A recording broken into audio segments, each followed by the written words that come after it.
Welcome back to my channel. This is Chella Chats. I'm Chella. I'll be doing the chatting.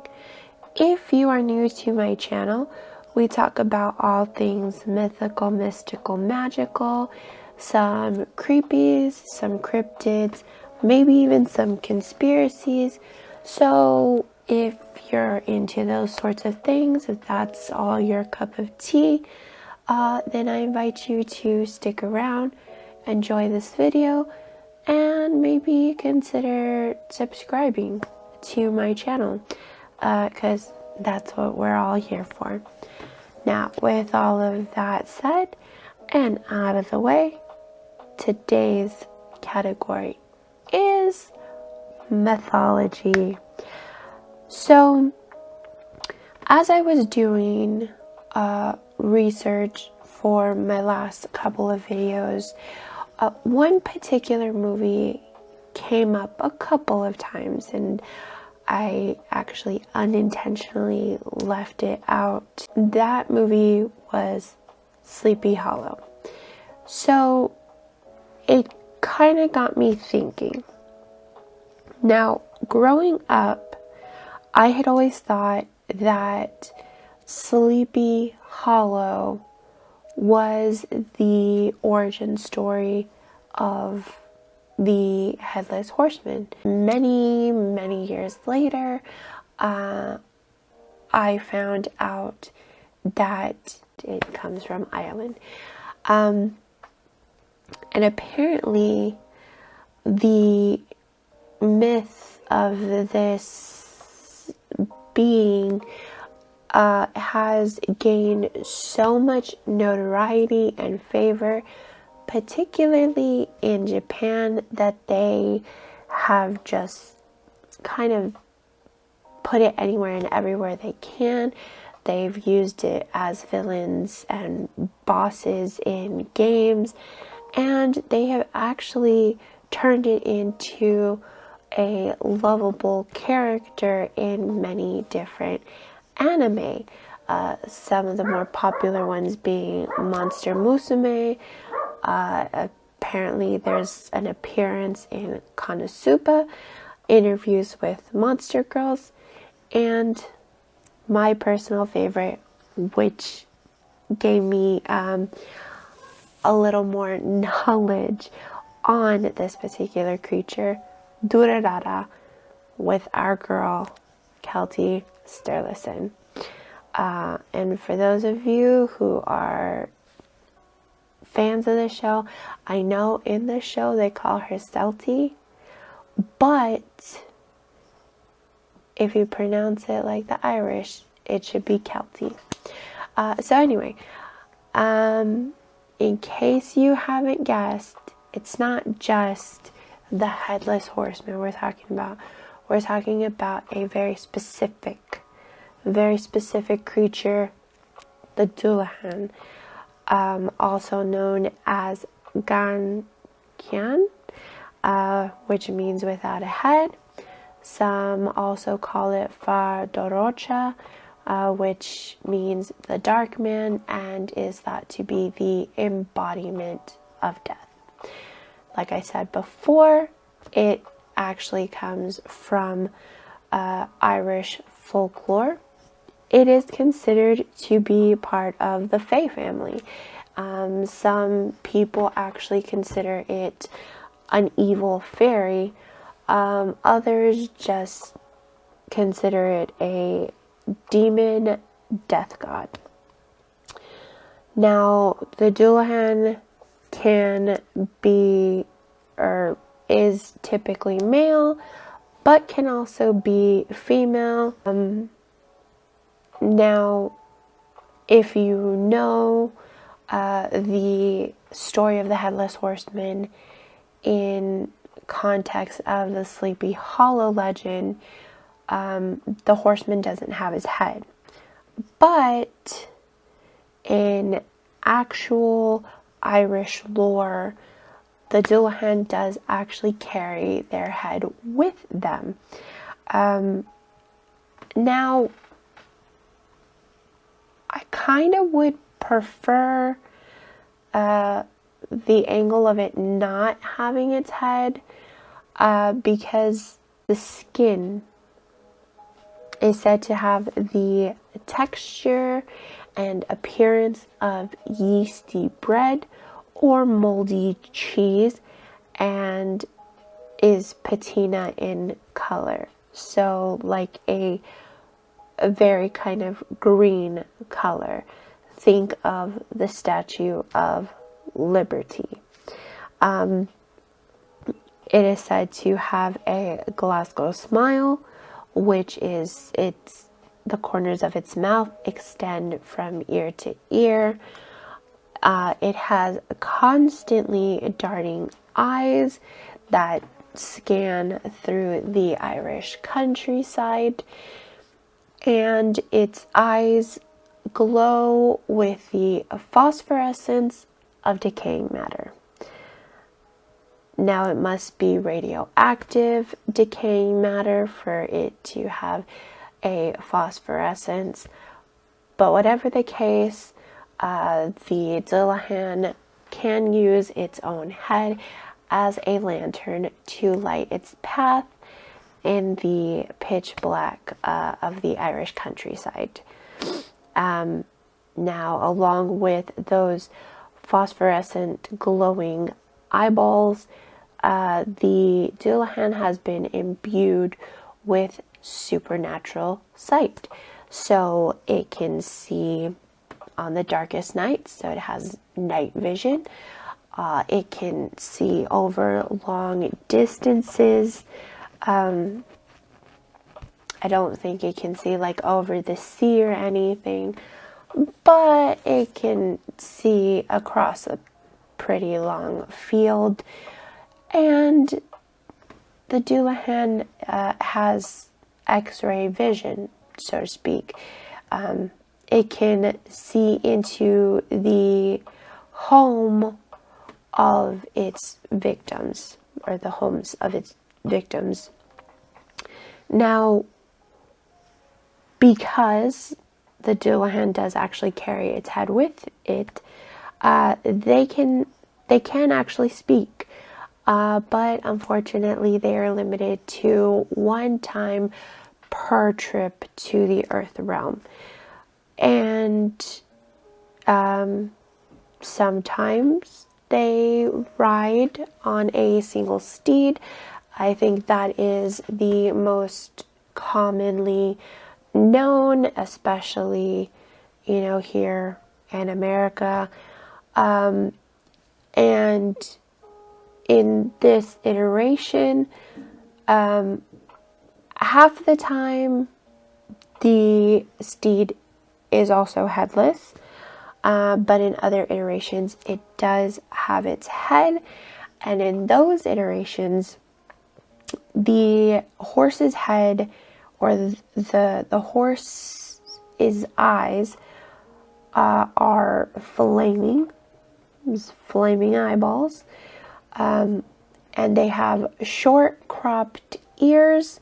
I did read in some articles that if the horse does have its head is massive, even for its body. So it's not just like a gigantic horse like a Clydesdale.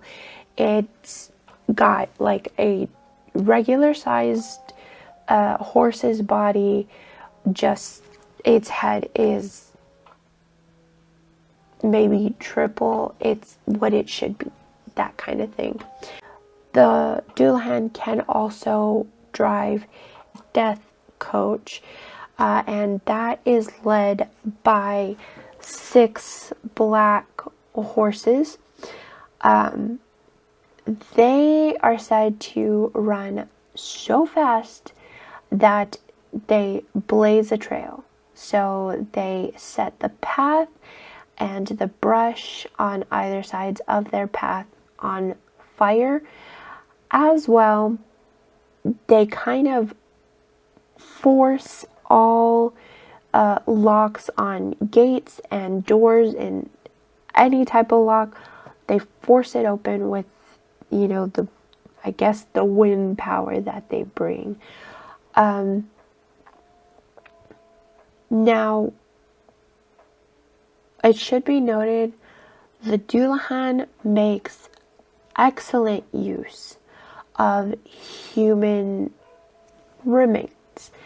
So the Dullahan carries a whip made from the spinal column of a human, almost like they just ripped it clean out after removing the head.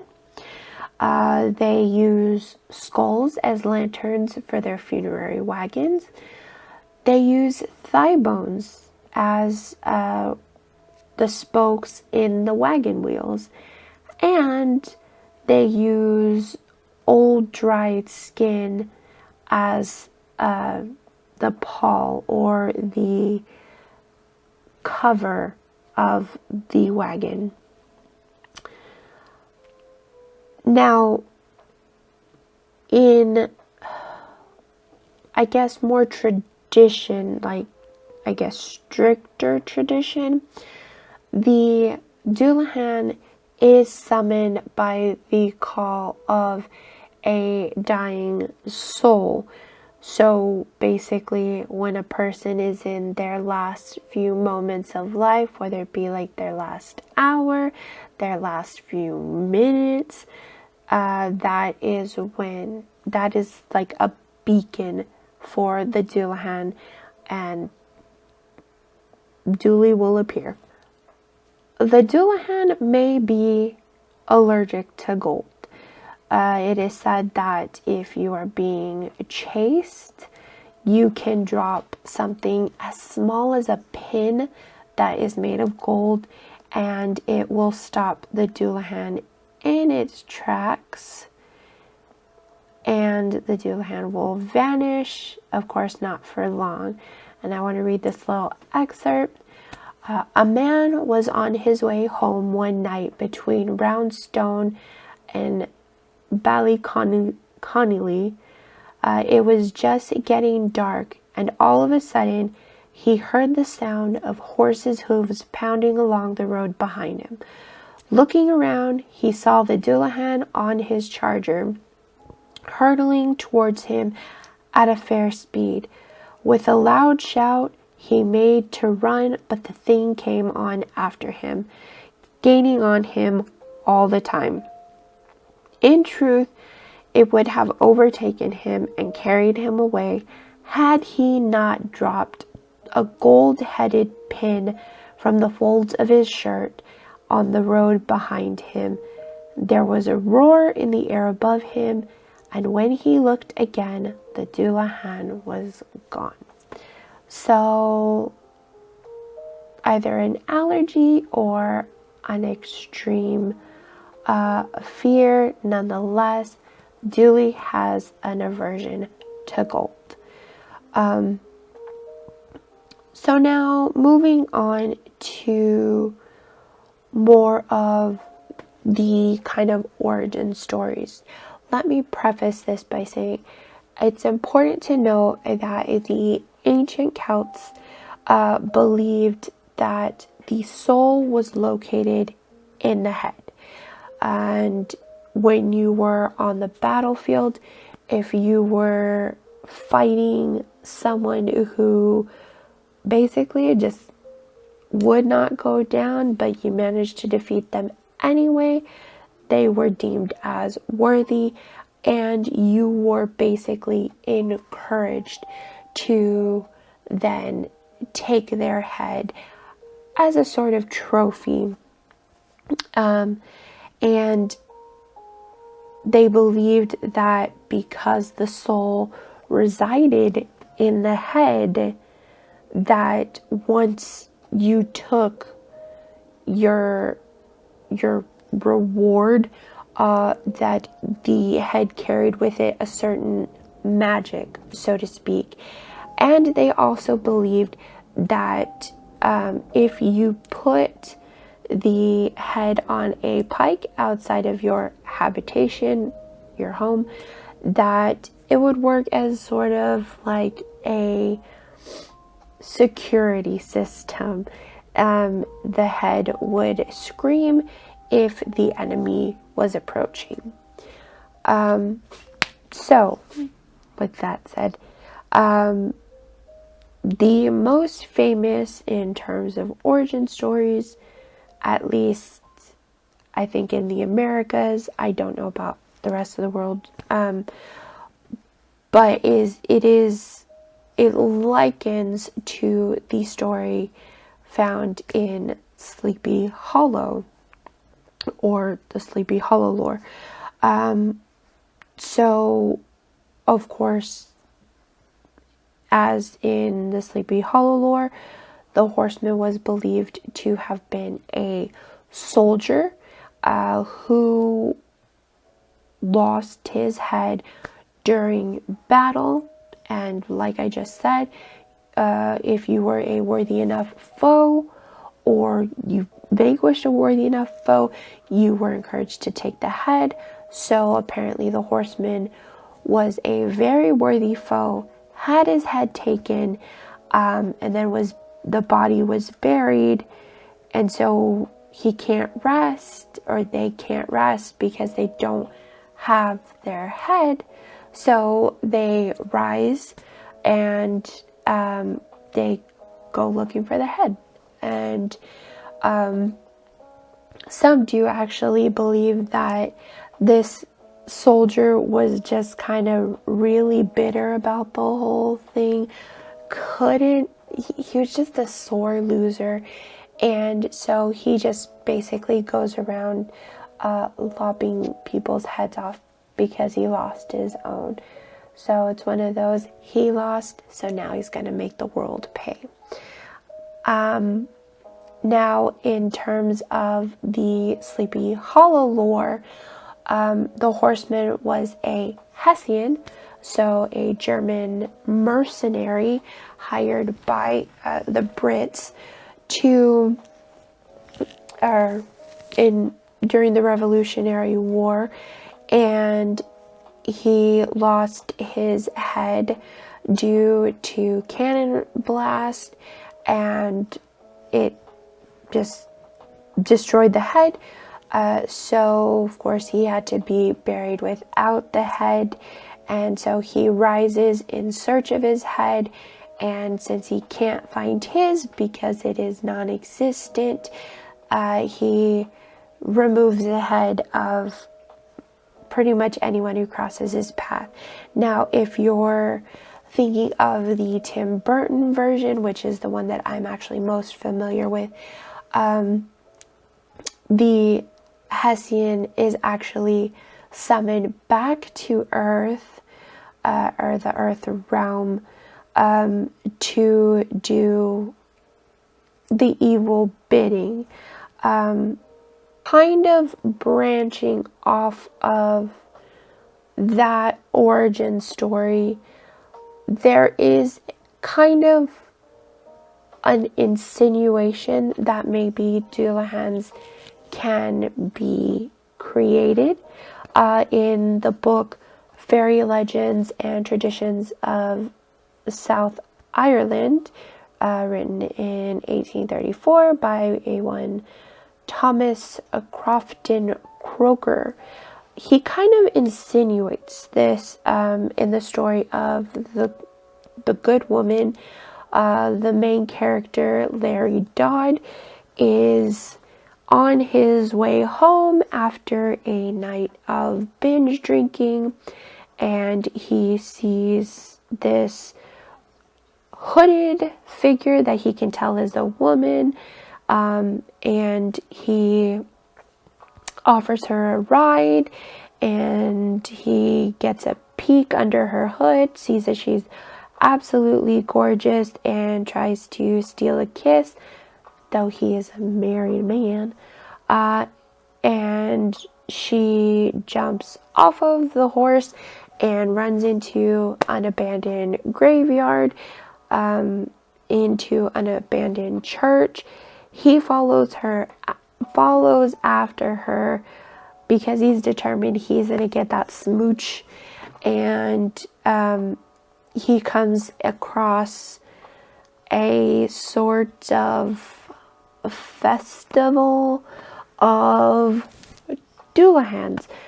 So a bunch of headless people, both men and women, soldiers, peasants, noblemen, all dancing around this wagon wheel that had their heads hanging from it.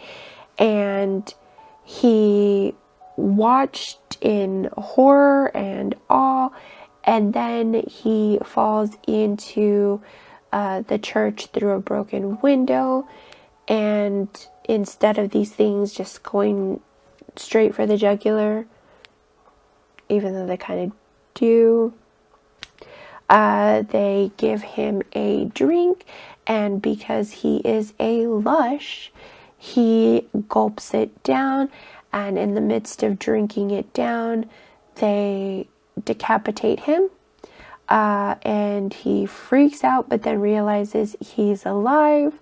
But in a sense, in the story of the good woman, he has become a Dullahan, and the story also insinuates that Dullahans are living among us, and they are your neighbors that you just never would have guessed it, and because they are fae folk, they can blend in, and then at night they have these little party festivals, get-togethers, so to speak. He wakes up the next morning and he is perfectly fine. His head seems to be reattached to his body, and he just kind of goes on the rest of his life. So in the way back when, there was a king Tigermas, don't know how to pronounce that, I'm sorry, and he worshipped a Celtic god named Crom Duv, which was dark bent man. He was a fertility god, and through his worship he practiced human sacrifice, and the preferred version of sacrifice was through decapitation. Now, in the 6th century, Scottish missionaries came in and kind of changed the whole pagan landscape, did away with a lot of pagan beliefs and rituals, and one of them being the worship and sacrificing to Crom Duv. And needless to say, Mr. Duv didn't favor that too much, so he decided to take to physical form, and in physical form he became Fardrocha, or Crom Crook, which is the bloody crooked man. And then he took it upon himself to get his own human sacrifices to fulfill his need for human souls, for human heads. Maybe he had a head collection like the Tooth Fairy has a massive tooth collection. I don't know. And in the poem, The Death Coach, in the same book, The Fairy Legends and Traditions of South Ireland, it kind of just paints the Dullahan as simply a reaper. The Dullahan does have one main job. Now, the ancients believed that the Dullahan was a harbinger of death and favors certain Celtic festivals and feast days, their key time of year, to let's say, hunt is during the Feast of Crom Duv, which is at the end of August, the beginning of September, and they only come out after sunset. They will ride out and stop in front of their victim's home, and they can also stop at the victim's place of death and call out their name, kind of as a forewarning, so to speak. And I have another little excerpt. This is from W.J. Fitzpatrick from the Mourne Mountains in County Down. I seen the Dullahan myself, stopping on the brow of the hill between Bryansford and Moneyscalp late one evening, just as the sun was setting. It was completely headless, but it held up its own head in its hand, and I heard it call out a name. I put my hand across my ears in case the name was my own, so I couldn't hear what it said. When I looked again, it was gone, but shortly afterwards, there was a bad car accident on that very hill, and a young man was killed. It had been his name that the Dullahan was calling. So, if it stops in front of your house, you're dead right there on the spot. If it stops at your place of death and calls out your name, then you're going to die soon after, but you don't die right then and there. They stop at a person's home when it's their exact time to die. They simply basically park in front of their home, call out the name. That calling draws out the human soul, and as such, because it is believed one cannot live without a soul, the person falls dead. And this is the single time that they can speak on their trips to the earth realm. So they can't speak for any other reason but to call out the name of their victim.